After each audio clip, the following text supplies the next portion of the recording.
Hi, Richie here from the Heresy group. Hope everyone is staying home and staying safe. As you can see, slightly different backdrop to the usual videos. I'm down here in the workshop. Today is going to be a bit of a hands-on kind of video. By no means an instructional or tutorial video, as this is the first time I've going to attempt this myself. So, what are we up to today?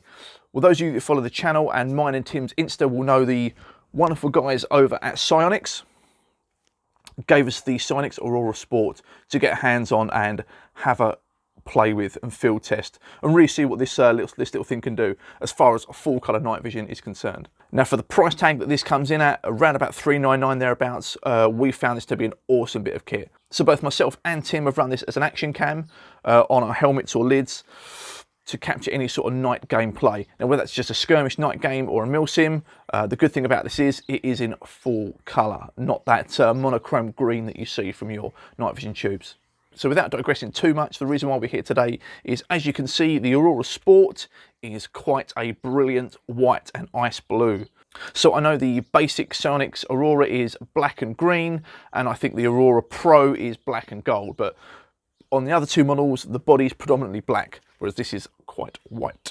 So the first thing I thought about this was doing what I normally do to my rifles, mask up the essentials and just give it a good few coats of Krylon, whether that's brown, tan, green, whatever, but a basic sort of snakeskin camo effect.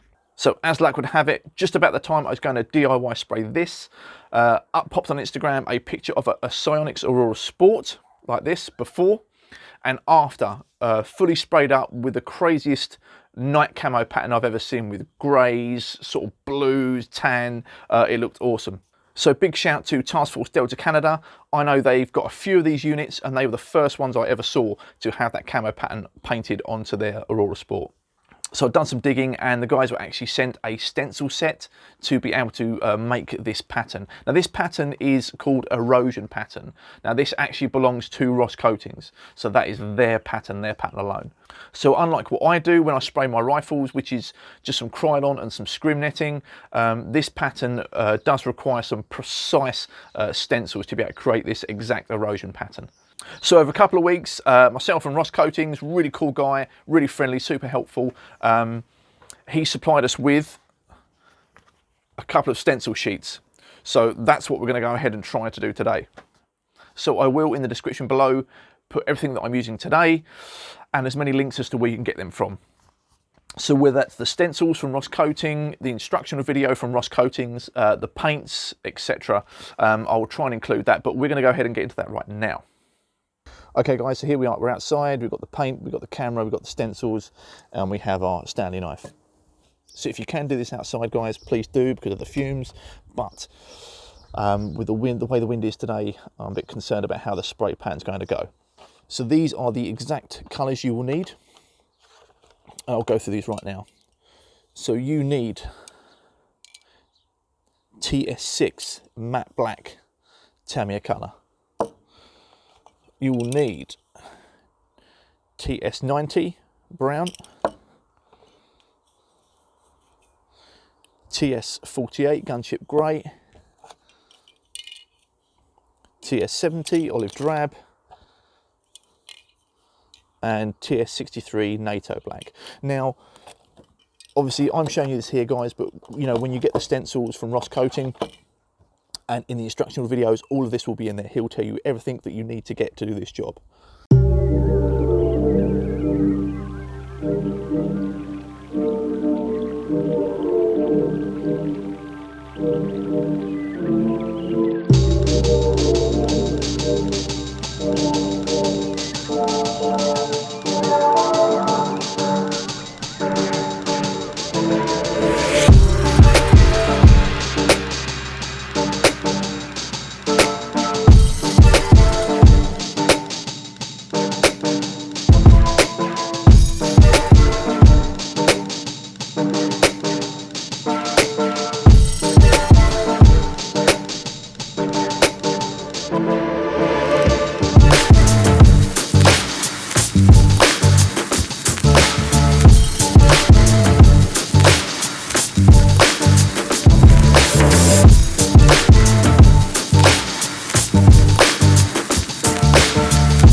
Okay, so we have removed the rear eye cup, applied the base stencils, which will stand for the duration of this painting process. Rear front lenses, power button and serial number. Some people like to cover up the focus readings here for the focus adjustment. Personally, I'm not too fussed about that. As you saw with some Scotch Brite, just gently keyed up some of this metallic areas, just to key that up, just so the paint will adhere a bit better. Next stage really is to apply the base coat, which is going to be the TS6 matte black. So we're going to go ahead and yeah, let's get this thing covered.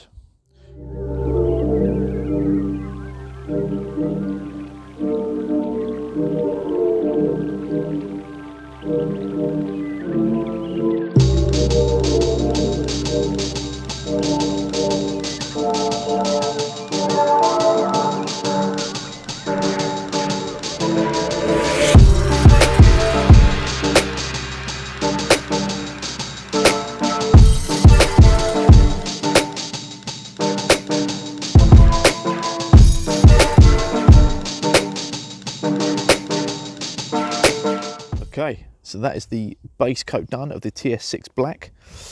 Now this base coat, because we're going to be adding more layers, this has to be quite a light coat. You don't want to go too thick with it. That being said, I did exactly that. You can just see on this corner here near the diopter wheel, I went a bit thick, a bit heavy on the paint there. So, you know, lesson learned. Just try and be a bit more careful when you're adding paint to this. Another thing to mention, guys, is your focus ring here.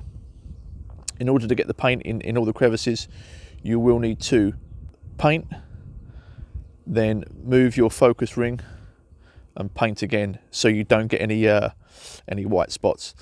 Likewise with the diopter wheel on here, that's kind of why the paint's a bit heavy, because I was spraying, turning the diopter wheel, spraying again. But like I say, lesson learned. I'll just try and go a bit steady on the further coats when we get to this corner. But right now we're going to go ahead and apply the first layer of stencils.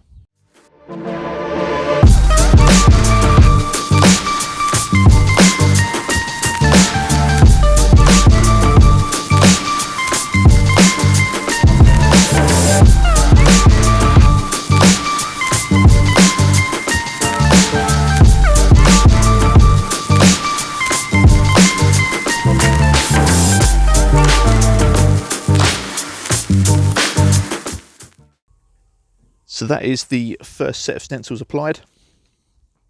Bit fiddly, but you want to make sure you work them into all the creases and crevices. Make sure you get a nice contact between the stencil and the camera itself. So again, no real set pattern. Apply these as you want, but just be a little bit sparing. No need to cover the whole camera. So that being said, our next highlight coat is going to be the TS70 olive drab. So we're going to go ahead and get this a nice sort of even coat, not too heavy, not too thin, but just a nice good covering. Okay, so there we have our olive drab coating done. Pretty much a nice uniform covering there. Again, not going on too thick, but still getting good coverage. Make sure all your stencils are stuck down as well. If they start to lift, just give them a push down, make sure everything's seated nicely. So before we go ahead and apply our second set of stencils, what we're going to do is use our TS48 gunship grey. This will be our second highlight colour. So we're just going to go ahead and apply this sparingly in different sections, just to break up that pattern.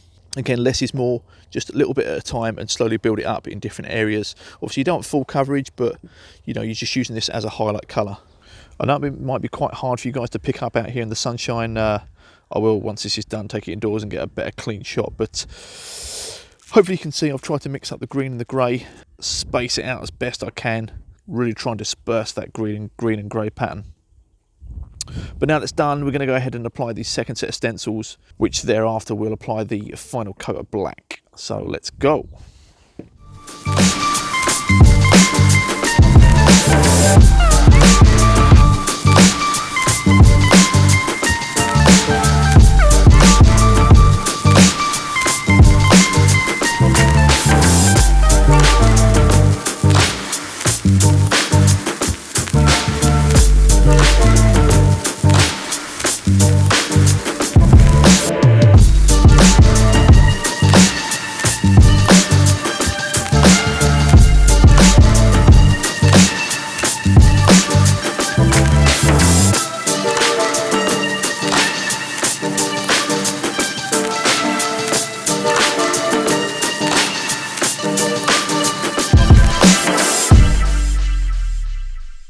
So there we go. Doesn't look like much, but that is the final coat done, the final fill colour, which is TS63 NATO Black. So all that's left to do really is to take off all of the stencils other than the initial layer, which were lens covers, serial number and on-off button, and see how it's come out. At which point after that we'll probably go ahead and stencil up and do the controls, but I'm really keen to see how this has come out. Okay guys, so I've just had to come inside because the sunlight was absolutely killing the camera out there. It was wasn't picking up anything. So here we have it with all the stencils off other than the initial layer. And wow, I'm super impressed. I cannot believe how well this has come out. A few things here I would say that I'm unhappy with, but that's down to what I've done. It's nothing to do with the stencils or the spray. So as you can see, probably, there's some white spots where the paint's come off. That's just where I've been handling it. So I just need to be super careful with this. Overall, the pattern is awesome. I think I could have blended some of these colours a little better. I will leave it down to Ross Co Coatings to pass judgment on this as to just how well this has come out. But seeing some of the units he's done, I feel that some of the colour blending that I've done isn't quite as how he's done it. But then again, he is the master of this. Again, also the erosion pattern here, the trademark hasn't quite come out. But again, I think that's because I haven't pushed the stencil hard enough against this raised surface. So I probably could have done that a bit better. But you know, it's the first time round. Every day's a school day. It's all a learning curve. So, and again, guys, you know, the whole point of this video is perhaps you can watch this and not make the same mistakes that I've made. But overall, really happy. I mean, if you imagine this was bright white and blue to start off with, I would happily mount this to a lid now and run this at any sort of Milsim. Damn cool looking camera. Also interested to see how this looks in the front of the truck as well. But I'm getting ahead of myself. First thing I need to do really is apply more stencils to the controls on all the buttons here, and then just apply that highlight colour, and I think we'll be finished. Whew, right, that is it done. We are finished. Here it is. I will try and get some close-up shots, although I kind of wish I didn't have to, because I have kind of ruined it at the last stage, which is a shame, you know.